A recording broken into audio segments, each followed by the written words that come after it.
Welcome to video 5.7a, the most descriptive name for a quadrilateral. All right, so here's example one. What is the most descriptive name for quadrilateral ABCD with the following vertices, A, B, C, and D?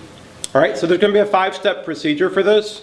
Step one is going to be to draw a rough sketch. You don't have to be super accurate, just so you've got a relative idea of what's going on.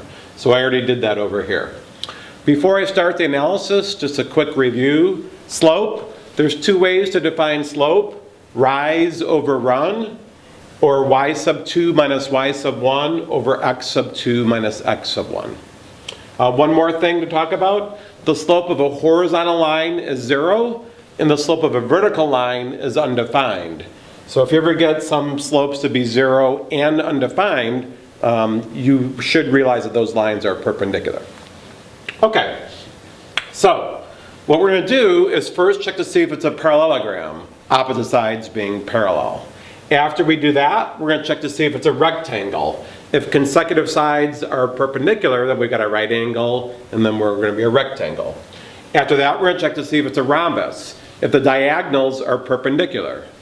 After that, we're going to check to see if it's a square, if it's both a rectangle and a rhombus. So that's going to be the 5-step procedure. As you can see, it's just a lot of algebra with slopes. So I already set up the problems. I'll just kind of talk a little bit about it. So we want to find the slope of all 4 sides. So for AB, over here, I just went 1 minus negative 7 over negative 9 minus 3. Let me explain a lot of the mistakes. Looking at the wrong vertices and the minus issues, things like that. So I worked it out and I got negative 4/3. Let me show you one alternative way to find slopes. It might be easier for some of you, and that would be with the rise over run. So I'm going to do the same problem for A over B. I'm just going to go rise over run. All right, so I'm going to start here and end here. So it's going downwards from 1 down to negative 7. Okay, so it's going down 8 units. And then from this point to this point, it's running from negative 9 to negative 3. It's running 6 units in the positive direction. So AB, the slope, would be negative 8 over 6, which reduces to negative 4/3, which is the exact same answer I got. So if you're more of a visual person, go ahead and do it that way. One more thing, just do a common sense check. If the line is falling down from left to right, the slope must be negative. If the line is rising from left to right, the slope must be positive. All right, so I went ahead and I computed all the slopes and I boxed them. So for grading, that's one thing we're going to be looking at is, did you find the right slopes? On top of that, we want a little bit of explanation. Oh, these slopes are the same, so I've got parallel lines. Oh, these slopes are the same, so I've got parallel lines. So now I'm a quadrilateral with 2 pairs of opposite sides being parallel, so I know it's a parallelogram. So I'll just say, therefore, parallelogram.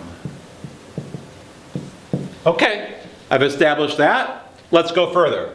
Let's see if we're a rectangle. And again, consecutive sides.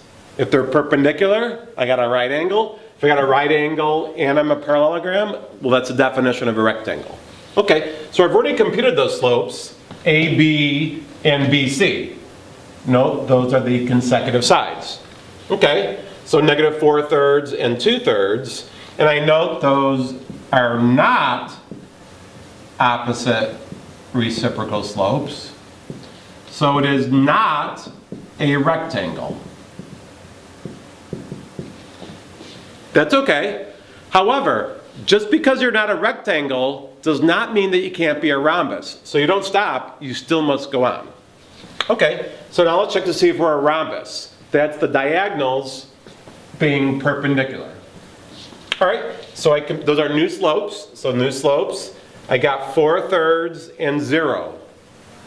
Those are not opposite reciprocal slopes. Not opposite reciprocal slopes. therefore not perpendicular, therefore it's not a rhombus. So, to review, I'm a parallelogram, I'm not a rectangle, I'm not a rhombus, so I'm certainly not a square, because a square has to be both a rectangle and a rhombus. So not a square. So for this question, the final answer would be parallelogram. We'll just write that up here.